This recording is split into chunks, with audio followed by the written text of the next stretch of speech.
It's time for another episode of The Oil Stream with Dustin Nielson and Tom Gazzola, presented by Popeye's Louisiana Kitchen.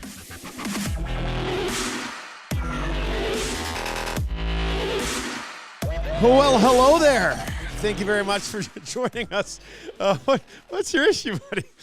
Tommy, you're full of chuckles today. Your new nickname's Chuckles today. I said goodbye to Hernan, and you started laughing too. I think all of us are just tired. I think maybe we're tired. Yeah, yeah. absolutely. When Hernan came over to say bye, I was like, "Oh, Hernan." You made I don't know why I did that. I don't know why I did that. Oh, it was good to have Hernan on the hangout, and then he hung out literally after we just caught up with him. Nobody wants to leave once they're here, man. It's simple enough. It's a good spot to just literally hang out and have a good time, but like. You made that noise after you're like, oh, Hernan, you're still here. I guess like, I'm tired too, man. And then you start the show with, well, hello there. Yeah. So it's the silly things because of, it's been a busy week. It's been a busy week. I don't know. And we're in a good mood though. Like that's the best part. No, I mean, even when you're tired, as long as you're working with buddies and talking sports, it's there's nothing there's nothing that could really make us angry. No. There's nothing that you don't want to push through, man. Like, I almost popped in there for a bit. I was busy. I had another meeting, and then I was doing some stuff. But I wanted to pop in I just want to talk sports with Hernan again, man. Like, he was awesome. Was he? I think we'll probably see him again on the Hangout if I was listening enough. And then it would be good to get him and Dahmer together. Dahmer hates us, though. Yeah, that's our thing. Like Dahmer from the Elks, he hasn't even popped by to say hi yet. How he didn't even bring like a bottle of whiskey like everybody else has brought in. We have a collection of whiskeys. Yeah, and Dahmer has yet to bring one in. New segment starting Wednesday, actually, called Whiskey Wednesdays on the Nielson show, and it'll be sticking around for the hangout stuff. It's gonna be good. There's a lot of beer over there, and we got tons of beer. We got tons of whiskey. I have to take some home. I mean, we could have a rager here at some point and not have to bring in any more booze. I challenged Hernan to chug a box of 2 Hoots today. And he wouldn't do it? He was tempted. But he won't do it. He has to go to the mall to buy some stuff. We got more beverages rolling in because we'll have an announcement on the Hangout on Wednesday. But there's going to be some bevies kicking around there as well. So that'll be a good time. All right. First of all, somebody's like, Tommy's wearing a toque. Yes. Yeah. Yeah. How messy's the hair under there? Do you even want to show it? It still looks good, you ass. Yeah. Like, how's that hair still look that good? I ran out of product. I have to go see Chantal. What? Yeah, so you only get product from Chantal too? I'm sure there's others that have the Swedish hair cream that I use, but I go to Chantal because I'm loyal to Exalte. You use a Swedish hair cream? Yes, this was widely known. And by that, I mean not at all. Yeah, I was going to say, I didn't know you used a Swedish hair cream. It's phenomenal. I use, what do you call it? Not a balm. What is it? Pomade. Pomade. Which is good. I don't know if I use pomade. It's not hard. It's pretty, it's smooth. Like, it's not hard. Usually that's a pomade. Man, I guess I'm a pomade guy. Your hair looks good, too. Thanks, buddy. Yeah.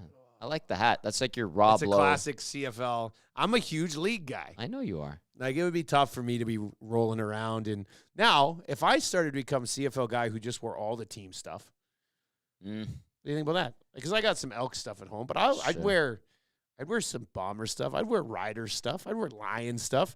I don't know. It might be hard to get me into some Stampeder stuff. I don't know if I can roll around town in a Stamps hoodie. I just don't think I can do that. That's a no-no. It is the Oil Stream. And you can text us anytime. We are off and rolling, 780-218-9999. Were you at the Heritage Classic? What did you think of it? What did you like about it? Was there anything you'd like to see them do better? We'll obviously get into the game itself as well, but that was a major event at Commonwealth yesterday, which is where Tommy got that toque. Thanks for grabbing me one of those as well. They look good. They're nice-looking toques. They are nice. Yeah. And this isn't an Oilers or Flames toque. It's the Heritage Classic logo toque. Yeah, anniversary medallion toque that Garnet, who does Oilers game night staff work in the press box at Rogers Place, and then obviously they had the staff over at Commonwealth yesterday. He made sure, because we were sitting in the auxiliary seats outside of the press box, which I thought was better because we were in the stands. It was awesome. We had the best vantage point, and when I popped in to get like snacks and a coffee in the press box and just mingle and chat, to be honest with you. Yeah. Garnet was like, hey, Tom, did you guys from EST get your toques?" And I was like, "What What a toques?" guy. He goes, What a "I've guy." got a bunch for you." So he hooked us up. So Garnet, huge shout out to you. Really appreciate it. And it's a nice toque. It's one of those. I think it's a Fanatics one. It's Turn good. your head that way. Let's see. Yeah. Fanatics. Yeah. I think so. No, it says 47. Oh, 47. It's 47. Yeah, that's a good one too, right? It's a nice. This is a nice toque. Yeah. Yeah, it's real It's nice. warm and Well, that's good. the lack of product today, so I was just like, I'm just gonna wear the toque. Yeah, you look like a Smurf. Great. A little Whatever. a little EST Smurf joining us here. All right, hit us up in the nasty chat 780-218-9999. If you are listening online, let's say you're listening at edmontonsportstalk.com, or if you're watching right now, or you're watching or listening to the podcast archive, our podcast numbers do really well. Make sure you know that the Oil Stream and everything else at edmontonsportstalk.com is now on TuneIn. Live 24, well, not live 24/7. We're live from 6 until 1 every single day, and then we do some shows in the evening. Like the pre and post. But 24/7, you'll be able to hear our stream, and there's always something on there, and it's available at TuneIn. And just tune in for now. That's okay. Yeah. That's a tease, baby. I know, man, but I know. the tune-in thing, I know, and we pumped it up and everything, and rightly so, but I'm finding and seeing people bringing it up, and they're like, hey, this is huge. I know they were listening to our audio stream just on the website. Yeah. And through their phones and stuff, but the tune-in was a huge get. Yeah, it was big. The web player app, or like the web player on the site, sometimes I would notice it too as I'm listening, driving around between shows and stuff. I would notice it too. Sometimes too, it would like kick out if you got a text and it wouldn't load back in. Yeah. And the tune-in thing is just, it operates really smoothly. Good. So we had big tune-in numbers on Friday as far as like percentage of people who were already listening on TuneIn. So I'm sure that number's just going to go. So tell your friends, Edmonton Sports Talk on TuneIn, static free, crystal clear, one button, and in a lot of vehicles it'll pop right up on your dashboard. Yeah. When you connect your phone. the And other thing. some vehicles, I guess it's coming actually installed in the vehicle. So that's huge. that's great news as well. And we're going to get to a bunch from the game last night. But Tommy, what'd you think overall of you're right, our seats were unreal. Yeah. Like I don't think we could have actually asked for better seats. We were at the top row of the lower bowl, right in that big walkway area below the TV cameras and the press box. Yeah. And it was such a nice night. I mean, for the first period, I didn't even have a toque or gloves on. Like it was just, it was really, it got a little bit chilly a little bit later on, but it was an awesome set. We were like looking right at Nickelback when they came out. Yep. I thought it was a really well done event. Like Awesome night. Straight up. Like the vibes were great. It went off basically without a hitch. The team showed up. The Battle of Alberta outdoors for the first time ever in the National Hockey League. The stadium was jam packed, and we talked about it on the Hangout a little bit. Just it shows that there's improvements that could be made. How could it have been more efficient for the flow of traffic and all of that in terms of it always people happens getting when you jam 50,000 in, right? Like, and they shut off certain areas and Awanek had a good point, like maybe like build fencing around the gates, and then you could keep like auxiliary outside areas to keep traffic flow moving and have little spots to hang out. Plus the NHL kind of closed up some spots that would be open during an Elks game, let's say, or like the national men's soccer team would play. So there was some adjustment there, but that happens at all the stadiums. At every single Heritage Classic I've been to, it's not done exactly like a football game would be at IG Field or at BC Place. So there's those little adjustments that need to be made. And overall, though, it was a great night. the only issue, and now for those of you who had to wait, like Tommy said, like people going in, I get it. Yeah. I would always just say, now, you'd like to say show up a little bit earlier, but it's already jammed anyway. Like people are already, so it's just a steady diet. Yeah. That would be the one thing you like to work out a little bit better. There are True. so many different gates there. If you can get enough stuff and have people going in at different areas, it would probably work a little bit better too. But yeah, literally, like the only thing, two things. I couldn't believe how quiet the flyover was. I heard you tell Maddie you could hear it Matt and I couldn't hear the flyover at all. I was It was in the so field, weird to me. I was in the field house. I made great time from my place. Quick scoot, on eh? the scooter, and I made great time. And I went right in. There was that media gate, in the southwest corner, and I went to the field house, and I knew there was a media meal till like 5:30, and I was like, oh, it's just like 5 after 5. So I'm like, I'll quickly get in there and grab a quick bite, which I did. Good. And I could hear it, the flyover, But I didn't hear any afterburners. And Yeah, I looked at, yeah, and it I was was so watching, weird. they had a bunch of TVs in the media workroom that I was in. And I was like, those aren't the F-18s. Those look like different jets. Yeah, that must have been what it was. That's why it wasn't Yeah. like a big like Because- lots of the time, even when I know it's coming when I'm calling a CFL game, we'll probably get a flyover 3 times a year, depending on what the game is. Labor Day game, Labor Day military rematch. night type of thing or Yeah. whatever. Even though I know it's coming, it's still you see them fly by and then you're and you're just like So when they flew by and I was waiting and I was just like, where is it? Where's the boom? I didn't hear a boom, but I could tell something was rumbling tell above, and I was yeah. watching the screen, and I was like, oh, okay, there it is. But they didn't look like the usual jets that they use. Yeah, I guess that's a minor thing, and it's still sweet to get a flyover from military planes. I was like, that was a really good night. That was Edmonton shining bright like a diamond, as Rihanna would say. She's our queen. And I don't know. I maybe Beyonce is still. I can't keep tabs on these things, but it was an awesome night. Edmonton turned out. There were Calgary fans, people from all over the place, and I was just like, wow. And to see 55,000 cheering an Oilers goal and the building hopping and just that element where it's like the football world collides with the hockey world in our city. I thought was so cool. So kudos Edmonton, kudos Edmonton Oilers, Calgary Flames, National Hockey League for creating a truly fantastic event to celebrate the 20th anniversary of the original. Yeah, when I was walking out, the only thing while we were watching them, I was like, we're running out of time with Nickelback. Nickelback was playing, and they started their third song with they were just wrapping up Rockstar as the teams were walking out with 10 seconds left on the clock in the intermission. Cool. Now Rashog mentioned today. He thought that maybe there was some sound issues and they were planning on going on earlier. Did you hear anything about that? Yeah, I did hear some stuff about that. Were they supposed to do 4 songs or 5 songs or? Well, I thought for sure when I was at the rehearsal the night before when we were finishing up at the practices because Nickelback was there and they were doing a quick sound check and I was fairly certain they had played Burn It to the Ground. Which I thought was going to be on the playlist for sure. Yeah. And they only played the 3 songs. I heard that there was a monitor that was missing, and they wanted to go find the monitor that was missing. So that held them back a few minutes. A monitor is in a video monitor? They have the monitors on the stage. Oh. So, and you saw, and remember I was watching, and they had a guy scrambling and running from the back of the stage to that little there was area. A full-blown mad scramble there. Yeah.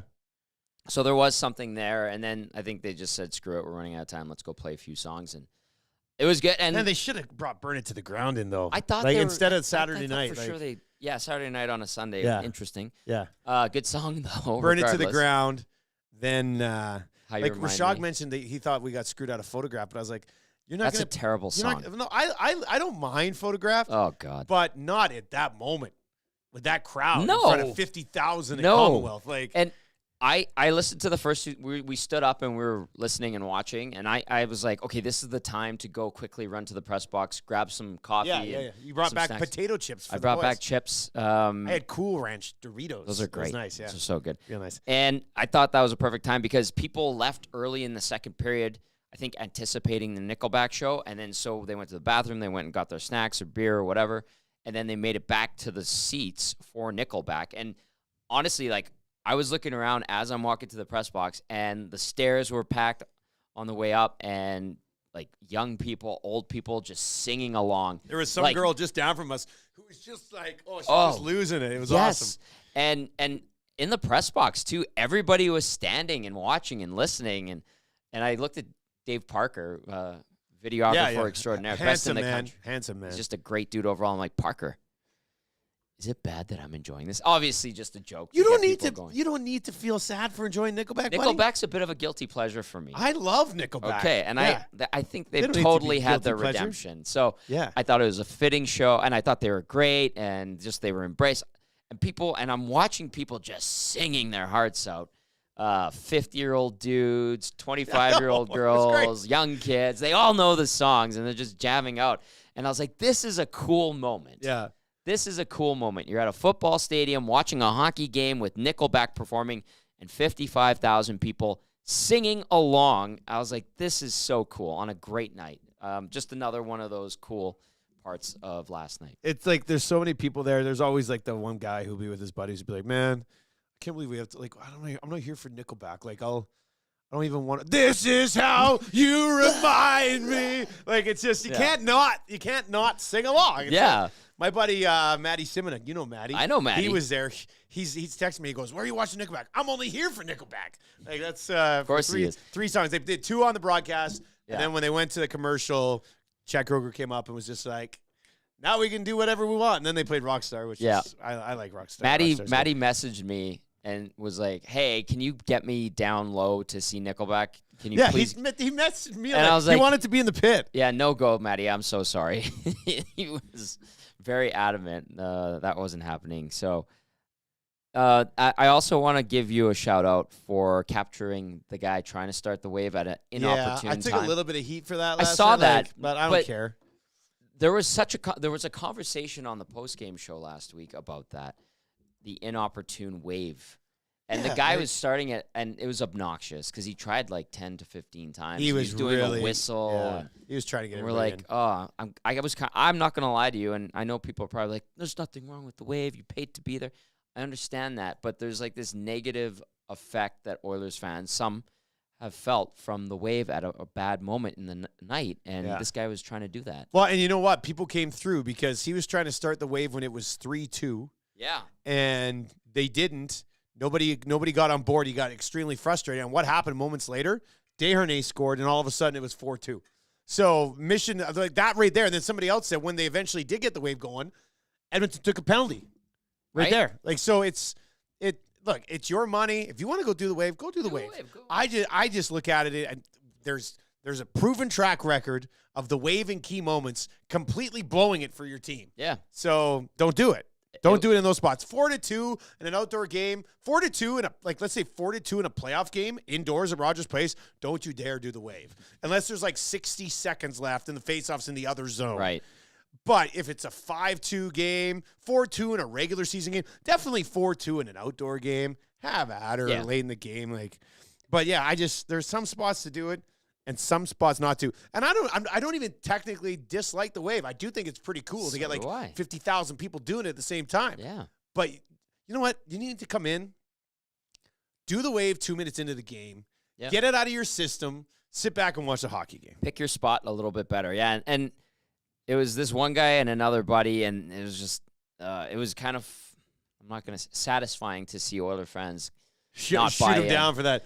Yeah. Also, what's really tough is they were trying to start the wave, but they were like 10 rows from the top of the lower bowl. Yeah. So I don't think anybody in the upper bowl could have seen them. No clue. And nobody below them could have seen them. It was really horrible placement of starting wave. Absolutely. This message came in right at the end of the Fantasy Football 5 today. I took a photo of it in the nasty chat and saved it from Philip. Did anyone else think Chad Kroeger looked like an Amish guy on a day pass? I mean, that beard. It was almost a thick chin strap. Yeah, somebody texted that in last night. Did they? Okay, good. Because as soon as I saw it, as much as I love him and I love Nickelback, the first thing when I looked up on the screen, I was like, holy smokes, he's got a thick chinny. It's not even Church Awareness Month. No, because there wasn't much going on here. No. It was just like a real thick sort of huge shout out to Chad for trying to bring that back, man. Well done. Join us in the month of Charge. Won't you? That'll make a big time difference. Yeah. All right. You can hit us up here. CT155 Hawk Trainer. That's from Bones. He works at the airport. He spoke to them before they took off the airport today. It's a trainer jet. So that's why it probably wasn't a big boom there. He sent a picture in too. They That look makes smaller. sense. Yeah, they when do. they're loaded cute up little with jet, eh? Cute little it's a cute little jet. When they're loaded up with like missiles and stuff, they look badass, but not the same as the big boys. The doc in the nasty chat says, I sat in that section with a Flames fan trying to start the wave. He was so satisfied that they got a power play after he started it. See? There you go. Exactly. That's a wave plant. It happens. They're out there. What do you think Huss was here for when the Jets beat the Oilers? Right? Basically, like, we accused him of it, and he'll own that. Yeah. He'll make that. I think one of my favorite, it was very much a Grey Cup feel. Yep. Like Flames fans and Oilers fans, you hate each other, but at the same time. It's like, oh, look at us. We're outdoors. This is great. Yeah. At one point, right down in front of us, like 4 rows down, I don't know if you saw it, but after, I think, the very first goal, maybe the second goal, I looked down, and I saw this Oilers fan going like this, and I was just like, what? And then I look, and like 3 seats over, there's a Flames fan looking at him like this. So they were both, and sorry, for everybody who's just listening, the Oilers fan was doing like the waving double bird, and the Flames fan was going solo bird, like right at the middle of it.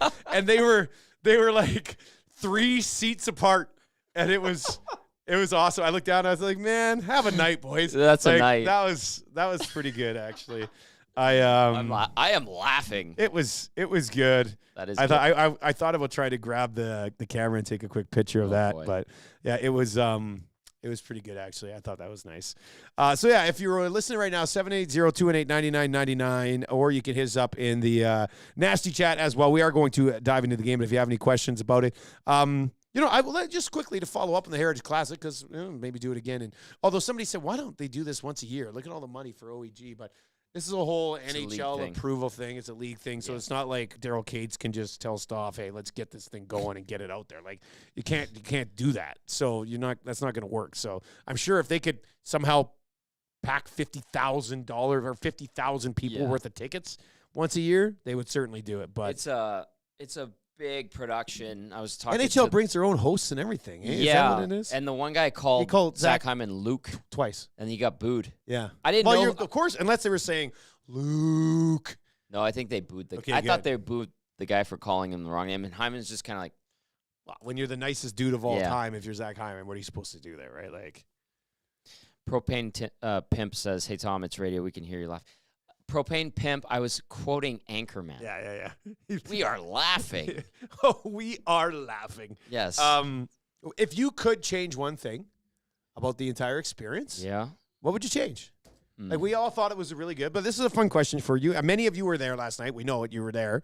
So as good as it was, and it was pretty good. Yeah. What would you change one thing? Would you do something to make it even better next time? Never a bad idea to look for ways to improve. Yeah.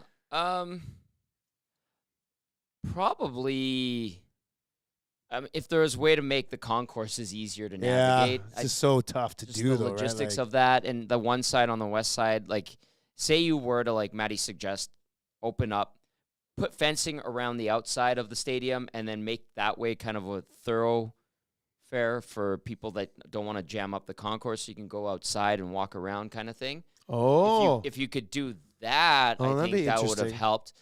There was some merch booths in some inopportune spots. Yeah, there was some merch booths in narrowing areas of the concourse. Yeah. Which probably wasn't the best idea. But if we're sitting here going, well, they could have done the merch in a different area, that's a pretty good night. There wasn't a lot of problems. And I think the traffic flow was good. Somebody texted into the post-game show yesterday saying, why did the city and EPS have to shut down 111th Ave right by the stadium?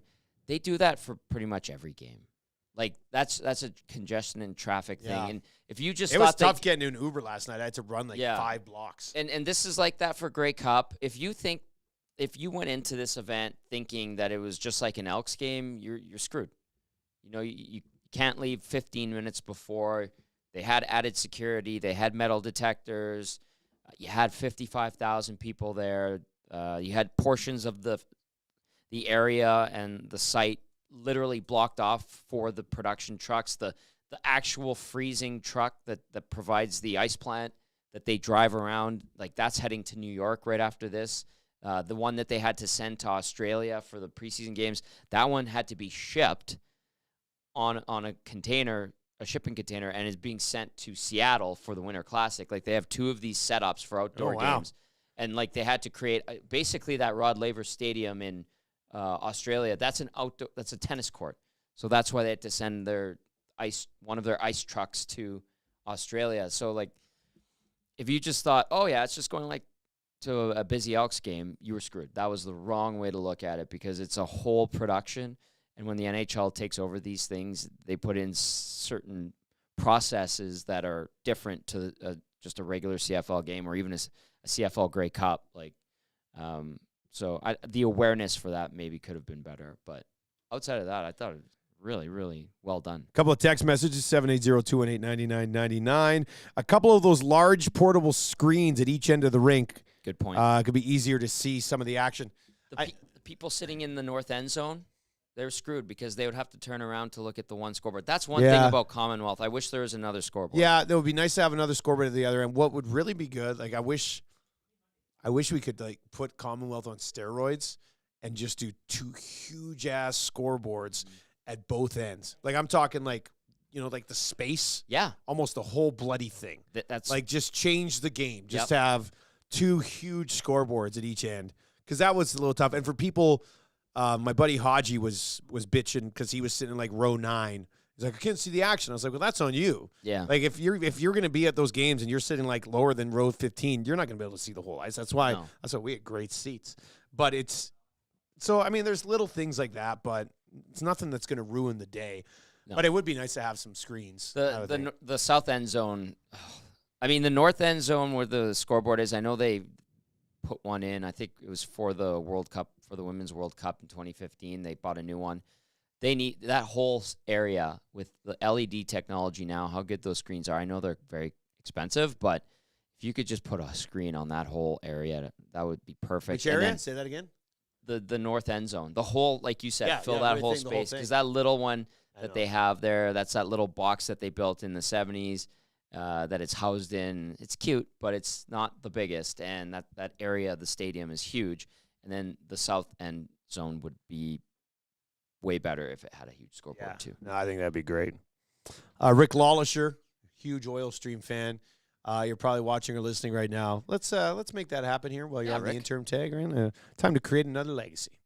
Guys, the biggest issue is that they'll probably never be able to fix. The biggest issue is one they'll probably never be able to fix, and that's waiting in line 20 to 30 minutes for drinks and or food. That sucks. When you have 55,000 people jammed in anywhere, I just don't know how. You're just going to have to wait a little bit. I did notice that they, compared to an Elks game, they did not have some of the same standalone beer. They were drink. A little bit less, which is crazy considering there was twice as many people there. Someone was telling me a story yesterday that it was so hard to get beers that a lady had bought a couple of beers and someone said, I'll give you $100 for them, and gave her 100. And she's like, yeah, here. No problem. When you want beers and you're already going a little bit, nothing will say, especially if you're a rich person. Maybe it was a rich person who bought that. Man, I think that's real fancy. Yeah. All right, let's get into the game itself. Your thoughts on what they were able to do last night. Hit us up in the nasty chat. And, of course, it's 780-218-9999. Server Brett says the little mini Zambonis were cute. Yeah, I said to Wanika at one point, I said, hey, those Zambonis are littler, right? Like, I was just wondering if I was starting to stroke out. I was just like, that's a full-size Zamboni, and it's just bigger because it's in Commonwealth, so it looks smaller. I wasn't sure. There's a story behind those. May I? Yeah, of course. Okay. Yeah, of course. So I asked about them. I asked some of the league people about them, and they are small Zambonis. They're little mini ones. They're cute, bite-size, if you will. They work great. Apparently, the ice was got the thumbs up from players last night, and they can fit those on trucks, and they're portable. And then the other thing, too, apparently they had when they started doing these outdoor games, they would just use a regular Zamboni or regular ones. And I think it was in Calgary in 2011, I was told. The ice was brittle because it was cold, or something happened where the Zamboni went through the ice because it was too heavy. So they had to go to these little ones. Really? Mm-hmm. Oh, that makes sense. Yeah. That's smart. Yeah. Portable, and they don't mess up the actual. I mean, when you've done this for as long as they've done this, it does make sense that they've got a pretty good process right now for it, right? So, that's good. All right, let's get into it. As always, parts of the Oil Stream brought to you by great partners at Boston Pizza. $5 off medium pizzas, $1 off tankers of Canadian or Coors Light, $5.50 shots of Fireball, Jaeger, Burt Reynolds, Purple Rain, and Honey Jack on game day. So on Thursday, if you're looking for a place to watch the game, we highly suggest you go check it out at Boston Pizza. $5 off a medium pizza. That's a pretty nice haul. I think you got to be pretty happy with that. Tommy, what's takeaway number one from the win last night for you? They didn't really give up a ton to the Calgary Flames. They didn't. Outside of those 5-on-3s, the only real glaring issue I had with the Oilers defensively was, Matthias Ekholm getting walked on the second goal and them not having good support coming back after Stuart Skinner made the initial save and then AJ Greer bangs home the garbage. Outside of that, I thought they played a pretty thorough game. They were talking about playing as best of a 60-minute game as they could get, and I thought they delivered on that. So, lot to be happy with. They controlled huge chunks of that game. First period, they were all over. They had good jump. In the second, the Flames had a little bit, and they got that one goal. But in the third, the Oilers came out like gangbusters and basically copy and pasted what they did in the first period and got rewarded with a couple of goals. I like the aggressiveness and the feistiness of some of the Oilers. Yeah, that was the best thing we've seen, I think. Darnell Nurse's penalty, I appreciate the jam, but a little bit over the line. Yeah, I think you're thinking in that spot that you're going to get away with it because you're already... Everything's hyped Yeah, up. not Guys gonna jamming happen. at the goalie. The Draisaitl one, too. I mean, it's just a penalty. Yeah, at first I was like, that's so stupid. And then I watched the replay and it's like, you touched the puck with the broken stick, too. Like that, you're not gonna get away with that one. But that was the only sniff Calgary had last night was on the power play. They didn't do anything 5-on-5. So let's break it down from this perspective because I brought we discussed the game with Drager and Rishaug today, and one of the first things that both of them said was, because you want to say, are the Oilers back? And then, they beat Nashville, but in that game they gave up a ton too, and Campbell was just excellent. And then they went and what happened in Philly, and you're like, oh my God, like this time they barely gave up anything. Like 5-on-5, there was none of those elite grade A, oh my God, how's this guy all alone when they're in the defensive zone? And we're going to get to the system. I see people texting about the systems. We'll get to that in a second. But at 5-on-5, Calgary didn't generate anything. Both Drager and Rishaug today basically said they're like, you don't want to take anything away from the Oilers' performance, but Calgary, they haven't scored an even strength goal in 3 games. Like Calgary, so Tommy, how much is it? Man, the Oilers look good last night, and how much is for lack of a better term, earmuffs for kids? Calgary is shit right now. Yeah, they're a bad team. Yeah, they're in trouble this year. So I'll start with this. I went through the lineups yesterday on the pregame show, and you look at the top line: Huberdeau, Kadri, Matt Coronado. Okay. No, they're all pretty excited about Coronado, but that's great. Still. But he's young. Dryden Hunt on the left side in the second line with Lindholm and Dubé. Lindholm and Dubé, great play. They're excellent NHLers. Mangiapane, Backlund, and Coleman. That should be a rock solid third line. And then you look at the fourth line, Greer, Sharon Govich, and Walker Dewar. They happened to score last night, but I looked at that roster and lineup from last night, and even on defense, Solovyov with Tanev, Zadorov had Dennis Gilbert with him. No Rasmus Anderson because he was suspended. And I'm just like, I don't think that this is a very threatening lineup if I'm going in to play a game. And they really did not have a lot of jam. And to credit the Oilers for taking advantage of that, you must. But at the same time, are we saying the Oilers are back? The Oilers are back? No, they did something really good. That's a building block. They're going to be tested on Thursday against a damn good Dallas Stars team. We're not going to take away anything from the Oilers, but yeah, this Flames squad, it could be talking to a lot of the Flames media last night. They're like, it's going to be a long year in Calgary. Yeah, so they're not sitting there like we were here. Now, let's be honest, the entire city was freaking out with a 1-5-1 start, rightfully so. And there was a lot of areas to criticize the team. Those things were just shored up last night. Now, you said really good Dallas team is going to be rolling in here. Can they do that again? They just look so much more aggressive on the puck. Like there wasn't any standing around watching in the defensive zone, right? They looked a little bit more aggressive on it. So let's dive into that. This text comes in from Amos Moses. Hello, do you think there's any truth to the rumor that the Oilers scrapped the zone system they implemented so far this season? Supposedly, John Shannon tweeted out yesterday before the game that the Oilers were going back to last year's system. Not sure if that's just playing harder or executing better yesterday, but they did seem more organized and faster in their own end. Any insight on this, guys? Now, John Shannon did not tweet out that they were going back to last year's system. He just said you might see something a little bit different in the defensive zone.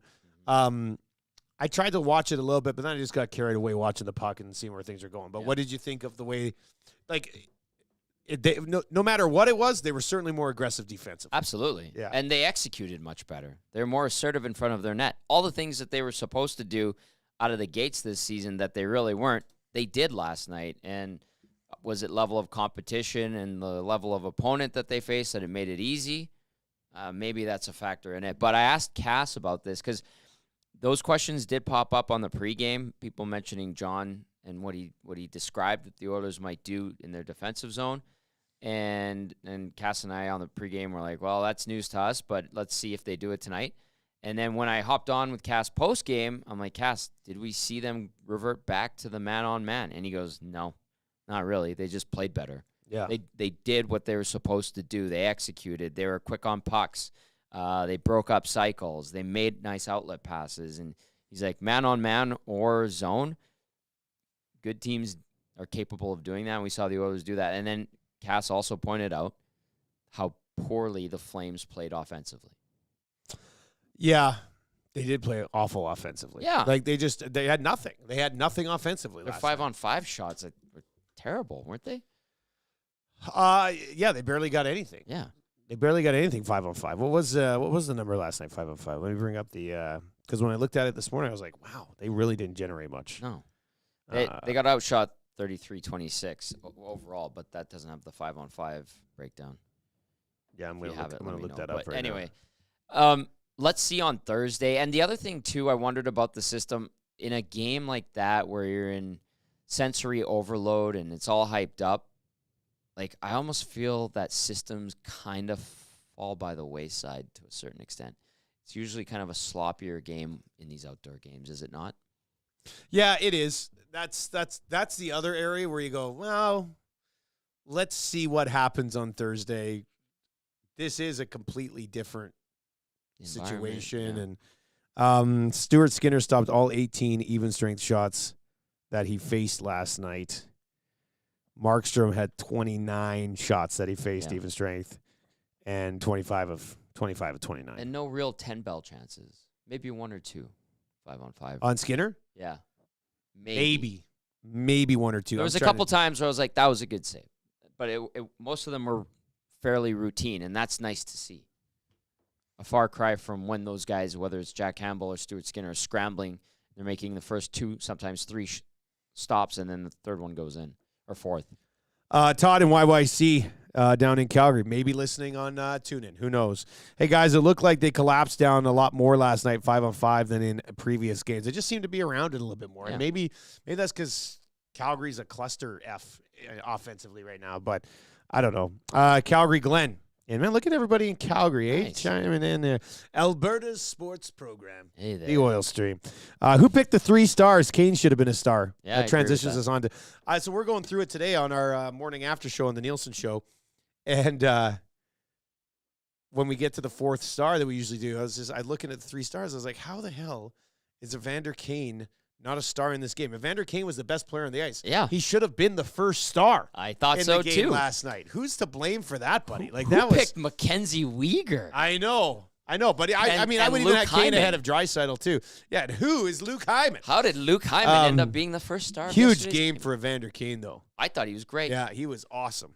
He started out this season slow, and people brought it up and we discussed it, rightly so. But it felt like he was one of the few guys going in Philadelphia, and the last week or so, it seems like he's finally started to engage and assert himself. The line about who's going to do anything when they had him mic'd up was hilarious. That was good. And he's right. Like Kadri, I feel like Kadri kind of got caught up in trying to chase Evander Kane around last night because he was like taking shots, and I know after he scored the goal on the 5-on-3, he was chirping the Oilers bench as well, and I was like, okay, but it almost took away from the focus on the ice what Kadri was trying to do to Kane as opposed to trying to, beat the Edmonton Oilers. Yeah. That's just something I noticed because there was a few times where I saw them jabbing When at they were each other. skating off, Kadri gave him a little shot one time, skating off too. And I'm like, okay, I don't think you're going to win that battle, Nazem Kadri. Well, Zadorov came in early in the game. Was Yeah. kind of staring him down, and nobody did anything about No, it there, too. and I don't know who didn't want a piece of that. But. So kudos to Kane for getting under their skin, the Calgary Flames skin. And at the same time, shame on those Flames for getting caught up in it because it did take away from the focus, and that's scoring more goals than the other team. Can Nuge, Hyman, and Kane become I'm not going to say permanent thing because it's never a permanent thing. Is. But can it become something of significance where every time McDavid and Draisaitl, maybe not every time, but I would say 95% of the time McDavid and Draisaitl are split up. Why is it? It's not because they're struggling. It's because you can't get anything generated from the rest of the lineup. You want balance. So if you want McDavid and Draisaitl to play together, I don't even think we've seen much of Nuge, Hyman, and Kane, because usually it's Kane or Hyman who get to play with McDavid and Draisaitl, and then Nuge is taking on the Fogle or the Yamamoto or whoever for a while there. I thought it looked great last night. They had the one shift where they just had control, and it didn't lead to a goal at that moment, but they had control of it for so long. They got the old cheer from the crowd. They're just like, holy smokes, look at this shift. And then, there was production that came with it as well, Tommy. So do you think that could be something? Yeah, of course. If you've got some success with these guys and there's a chemistry element, it might not stay consistently for the entirety of the season. We know for sure with Jay Woodcroft, it certainly won't because he tinkers a lot. But if you know that a trio like that works and you can go to it in certain spots, it has a lot of elements that could create success, especially if Kane's motor's running. Hyman's generally always going. You've got two guys that can go bang and crash and play big boy hockey, and then you've got Ryan Nugent-Hopkins who can distribute and can be the responsible defensive guy. And actually, Kane has been, generally in his time as an Oiler, defensively responsible, and Hyman as well doesn't really hurt you in his own zone, generally gets the puck out, finds ways to outlet, seems to be in the right spot when he's the guy streaking out of his own zone and makes the right play at the offensive zone blue line. So you've got three good NHLers there, 3 stars of the National Hockey League that have elements to their game that should complement one another. Portions of the Oil Stream are brought to you by the Ghost Pecker. Ghost Pecker. Ghost Pecker. The Ghost Pecker. We are laughing. The Ghost Pepper Chicken Sandwich, game changer on the menu at all Popeyes Louisiana kitchen locations. Plus, order on DoorDash, Skip the Dishes, and Uber Eats. We had some guy text into our show this morning saying he timed it out perfectly. Skip the Dishes, Popeyes for when he got home from the game. Worked out really well. I did the same thing with the Donaire last night. No big deal. You did? Yeah, I did. I was chilly. I was a little chilly. I was in the Uber. I was like, you know what? I haven't eaten. I had the bag of chips. But outside of that, I eat lunch at like 11:30. So it was like 8. I was just like, screw it. I'm gonna have a Donaire. Nice. So I hit up a little fire zone there, but it was good. But yeah, the Ghost Pepper Chicken Sandwich. Go get your hands on that. Let us know how spicy it is. And yeah, your thoughts on the game last night. Joe Belineski in the nasty chat. The Ghost Pecker. I'm gonna have to get them to put. I'm gonna have to put one of those out there, I think. Okay, so Aaron is in. Let's get to a couple of your texts right now. There's more to come from this game last night, but Aaron in on the nasty chat says need to give Raphael Lavoie a look. Ernie doesn't look great. Now, Lavoie's been playing like dynamite down. He's getting in a fight. Yeah. That was a Gordie Howe hat trick. He's producing. He's looking like a guy who wants his parent club to take notice that, hey, I'm down here and I'm ready to come up and help out. Good. How does that happen? How do you do it? First of all, let's do this first. Should they do it? I think they will do it eventually. Okay. AHL Player of the Week, by the way, for Lavoie. Excellent. That was announced too. And that's great, like showing that you have guys down there, or you have guys down there showing you that they're wanting to, they're hungry, they're doing everything they can to get some attention. That's what you want. And so that's a great sign. He has to continue that. Now, some people have brought up, like, Ernie's name has come up. He only played 3 minutes, just under 4, something like that. Janmark's dinged up. But I think money-wise, there might be some cap issues there. I think he will play. I think it may be at the point where someone goes on LTIR for a little while. And they get a little bit of a peek at him. Yeah. And someone asked, too, like, that commentary, like, you got to get him in. He's playing. He's riding hot.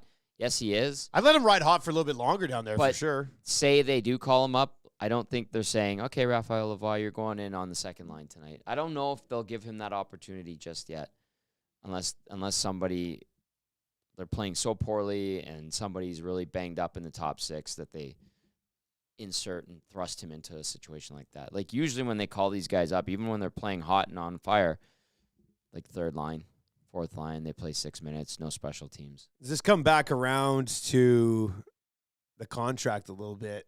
Because Adam Ernie's on a 775. Lavoie's 870. Lavoie is because he Yeah, Lavoie could have taken less. League minimum. But is at 874, 125, and this team just isn't in the space right now to add an extra 100,000 in a switch there, right? In a swap. So when he took that contract at the time, people were like, "Oh man, this could limit your opportunity." And now you can look at a situation where it might be limiting the opportunity a little bit, but it's also looking at a situation where he's a 23-year-old guy who's really sort of starting to hit down there, and then can kind of now if they were to slide him up, I don't think he's all of a sudden slotting in with McDavid and Draisaitl. I mean, he would probably be one of these guys that has come up to help you generate offense in the bottom six in some way, shape, or form, because they still desperately need to somehow get some sort of production out of their bottom six. It does not happen, right? So, and I personally think he would be capable of giving them some offensive push in the bottom six in limited minutes as he tries to establish himself as an NHLer. I think there's a lot to like about the potential of Raphael Lavoie, but I don't think they're going to, in terms of like an immediacy factor, I don't think they're going to swap him in right now and send Adam Ernie down or anything like that right away. I think Lavoie, when he gets his chance, because I do believe he's going to make his NHL debut this season, I think it might have to be an injury factor type of thing. Your thoughts on Raphael Lavoie, 780-218-9999, or in the Nasty Chat. And once again, part of the Oil Stream is brought to you by the Ghost Pecker Chicken Sandwich that you can find at all your Popeyes locations. If you're looking for a place to watch a game coming up, do it at One Putt Virtual Golf. Brand new facility, 6 TrackMan bays. Same technology. It's high-end stuff. Same technology they use on the PGA Tour. If it's good enough for them, it's good enough for you at One Putt Virtual Golf. Find it at 6816 178th Ave Northwest. Kid-friendly place. They got free arcades. They got free complimentary snacks as well. And then a large selection of what mommy and daddy like, the adult beverages. Yes, so sir. You can do that. Go hit the links Also, with One Putt. I heard a rumor that Luke Hyman really likes the Ghost Pecker sandwich. What? Are you just making stuff up now? Or is this Yes, some sort of weird Zach Hyman likes ghost pepper chicken? No, because we screwed up the Ghost Pepper name, and the guy screwed up Hyman's first name. Okay, so Luke Hyman likes the Ghost Pecker sandwich. It's just a bad joke. I don't know if that hits, buddy. No, I'll be honest with you. We're tired. I don't know if that one is going to land. You know? No. Let us know if the Luke Hyman Ghost Pecker chicken joke landed. It sucks. I admit it. No, I'm sorry. Let's redact that. Yeah, I think it was. I think it was fun. Connor McDavid had some bursts last night, didn't he? Like, I didn't see him letting up in any situation. I was after that first shift he took. I watched him, and they kind of followed him to the bench, and it almost looked like he was grimacing a bit. But you saw a grimace? I thought I saw a grimace, but he was fine. Still had some wheels. Still made some stuff happen out there. I thought he had a pretty good night. When he was going, I didn't think there was anything off. No, I didn't think. I don't know. I mean, I thought he looked fine. He said he was not uncomfortable at any point last night, so that's a good sign. And he credited the medical staff with the Oilers, great people there, for getting him ready for that game. And it didn't affect his speed or any of his movements. And I thought he had just a good McDavid game last night. Yeah, no, I thought it was good. Would have liked for him to have another point, and in the process set up Draisaitl for a goal. Would have cashed a nice little bet builder with a cool bet, but did not happen. But that's okay. It's not the end of the world. It's not the end of the world. Stay cool. Bet responsibly. Trevor's in and says, when you have to explain it, it makes it so much funnier, right? Right? He's being facetious. Surveyor Brett says, it landed for me, but you had to be at the game to hear that. That's true. That's true. That's a good. Yeah, that was an in-house interview. Yeah. If people didn't catch that, they didn't have the usual in-house crew from Rogers Place, and so the guy didn't know Zach Hyman's name, and he called him Luke not once but twice. Okay, so as somebody who's emceed and hosted a ton of things over the last 15, 20 years, that's just horrible planning. Like, that's just horrible prep. Unless he knew and panicked. I don't think that. Who are these guys? Do you know who these guys were? I didn't recognize the in-house host. Did they go around and do? I thought he was more of a pump-up guy than an interview guy that would do walk-offs. Like, if they wanted to, those weren't local people, though. No, they weren't. I didn't recognize his name, and like, so they had Al Stafford announcing the goals and stuff. Al's the the voice of Yeah. Rogers Place. He used to be the voice of Commonwealth. Now CG does it. Corey Graham, our boy. Yep. Al's great at what he does. He's been doing it for a long time. CG's done well. He has done well, absolutely. And Al took over from Mark Lewis at the Rexall Northlands days. But they also brought in, the NHL brings in a guy, and it's the Vancouver Canucks in-house. Great voice. Like, he's a great in-house announcer as well. But so they used him for some elements. Then they used Al for some elements. But then they had this other guy as the in-house host instead of Chelsea Bird. Yeah. And so maybe that's where the disconnect was. And if they really wanted to, like, NHL Network was there. Jackie Redmond was there. Like, they could have gone and used Jackie to do the walk-off interview. Jackie knows everybody. That would have been an easy one. She's great. And so I thought that element was strange. Like, why are you doing the pump-up guy on in-game interviews, walk-offs? I was just like, who the hell are these guys? Yeah. It was a little strange. Like, he did the beers cheers really well, but that's what those guys, they're more pump-up than they are reporters. Yeah.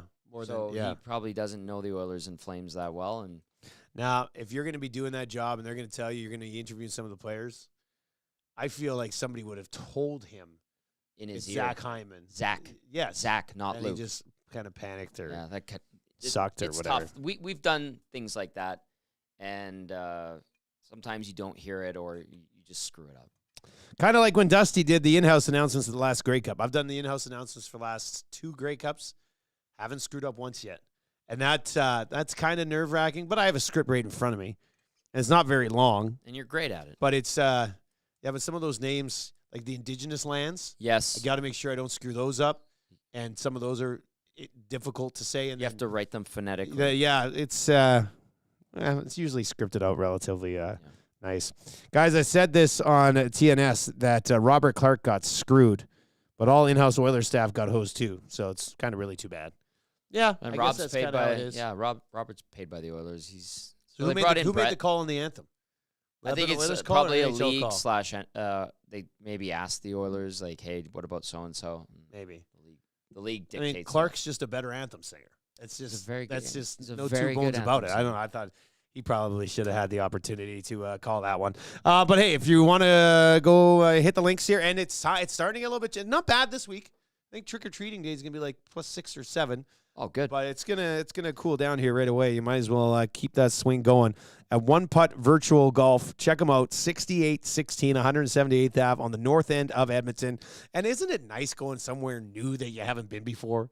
Or you always want to go try it out, like, ooh, this is new. Yeah. And I think you'll kind of have that feeling there. So like I said, it's like a mom and pop shop. It's local owners who are in their 30s, early 40s. Yeah, this is not a big franchise that's moving in here to It's Edmonton, a mom and right? pop shop that thought big. They love golf. They love entertainment. And they're bringing all these elements together. And yeah, we'd love, they're supporting us. We'd love you to support them. Yeah. So, yeah, go check them out. 6816 178th Ave, North Edmonton. And the best part is that you can take your kids with you, too. Mm-hmm. They can stay busy. Those free video games. Arcade games. Yeah, they're pretty good arcade games there. So that's good. This text is in. It says, guys, when Lavoie comes up, he will not be sent down. That comes in from Hot Take Carmen. Ooh. Maybe. I mean, I don't know if that's the craziest hot. It's a possibility. I think there's a possibility there. If they had a 23-man roster, like most normal teams tend to do, because they manage the cap properly. That'll never happen. Yeah. There's a few teams that haven't done that still. He probably would still be here. I think it's safe to say. K Gill 97. Or is it KG the Third 97? That's Carmen too. Is this the same guy? That's a different Carmen. Two Carmens. Well, Carmen Gill. We know Carmen Gill. He was a 1260 regular too. Yeah, I don't know. I don't know if I know him though, but I'm familiar with the. Yeah. Die-hard Oilers. He says, Stuart Skinner is our number 1 goalie. Don't attack me, guys. I wouldn't mind seeing Stu again on Thursday and then Jack Campbell on Saturday. Yeah, I think Stu's put together 2. He was the only reason why it was only 2 or 3-0 against New York on Thursday night. I thought he played 2 great games. He was good in that game, too. He was good in that game, too. He was just solid yesterday. He was really good on Thursday. But then you're looking at Campbell not playing in like almost 10 days. You know what? Because they play Thursday. Play him Saturday against Nashville. He gave you a great game against the Preds a couple weeks ago. And then distribute those games next week on the road appropriately.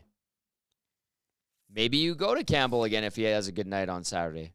I would say that both are kind of looking number one-ish in their last few performances.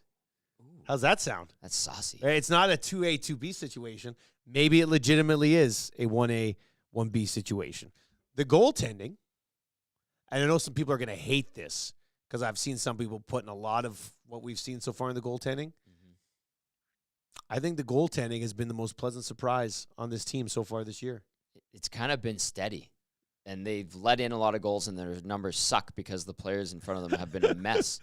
I know. They've been a you're mess. Right. But I still feel like both guys, like Skinner's looks like it's coming around. Yep. And Campbell's been relatively steady-ish since the beginning of the season. Yeah. So I think there's some positivity there, buddy. I agree. To me, at least through 8 games, I'm not looking at the goalies and saying they are the reason why this team's off to a 2-5-1 start. I'm looking at the defense being out of sorts, forwards not supporting in their own zone, not getting enough run support, lethargic at times this season, and the goalies have kind of been steady. Have there been stinkers? Yup. Did I like the third Hartman goal in Minnesota? Nope. I thought it was crap. And then there was that 8-1 game. Actually, the Philly game, too, the one that beat Campbell short side, I didn't particularly like. But there was like 3 mistakes. Evan Bouchard being a big source of those mistakes that night. Had a tough one there, yeah. Oh, he had a tough one. But He's yeah. bounced back nicely, though. Yes, he has. Good for him. Like it's like these guys finally got a wake-up call and realized, hey, you're letting the season slip away way too early. Unless Dallas comes in here and takes control. They played Dallas well, though. And Dallas is going to be in a 3-4 situation, and they play the night before, I think, in Calgary. So you're looking at possibly betting on the Oilers on Thursday, and you'll be able to do that with our partners over at CoolBet. Big slate tonight in the National Hockey League as well, if you want to dive into that. We went into it on the Lock Shop a bit, obviously on the Nielsen Show today as well. But if you've not yet signed up for an account at CoolBet, use the code LOCKSHOP when you do, and you'll get a 100% deposit bonus on your initial deposit. So if you deposit $50, they'll toss in $50. If you deposit $200, they'll toss in $200. But that's where they cut it off, up to $200, or else people would probably go crazy and try to take advantage of that in a major way. Stars do not play the night before. Well, Tommy, now we're not betting on the Oilers. What do the Stars play tonight? They play tonight tomorrow? Against Columbus at home. Then they play Tuesday. Yes, tomorrow. Oh wait. Wait. They go back to back. They're at home. Oh wait. Okay, pardon me. Read the schedule, Hang on. This new layout that the NHL has put together is terrible. So they have they do go back to back with the Flames and Oilers. I'm looking at this stupid schedule that they have here, and I'm reading the dates wrong. So yes, they are in Calgary the night before. Pardon me. Redact that from the show officially. And it is a 3-4. Yes, this new layout tonight, road, day off. Yeah, in Calgary and Edmonton. Now I'm looking at the calendar view, and it's much more clear. I had the little scroller at the top. This NHL.com refresh that they did is awful. You have a nice, smooth website like us at EdmontonSportsTalk.com. I don't think Calgary will wear them down too much. After what we saw from the Flames yesterday. Get them in here all fat and sassy after a big win at the Saddle Dome. Yes, that's right. Hey, Chris is in and says, great day on EST, guys. Get some rest, you party animals. Not even party animals. I was home by like 9 o'clock last night. Did you go out after? Yeah, I did. Yeah. But not hard. Like, it was just like casual. What time did you get to bed last night, Tommy? Probably around 12:30. Oh, that's not bad. No, it was just it was a culmination of what was a very busy week. Busy day there, busy time, and a little bit of downtime. We got a Edmonton Sports Talk draft coming up at 9 o'clock on Wednesday. Tommy's in the coveted 4-5 swing as our TV and movie coach draft, which should be pretty fun. But that is going to do it for the Oil Stream. Once again, brought to you in part by Popeyes, Boston Pizza, One Putt Virtual Golf. Book your next event there. Birthday parties, work events, stage them all and One Putt Virtual Golf, and, of course, our great partners here at Edmonton Sports Talk with CoolBet.com. Tom, you want to get us out of here, buddy, or what? Yeah, someone asked if I have something against Campbell. I don't actually really like him. He's a great dude, and I hope he has success, and I think he's put together a good start to the season. Sounds today like you hated him.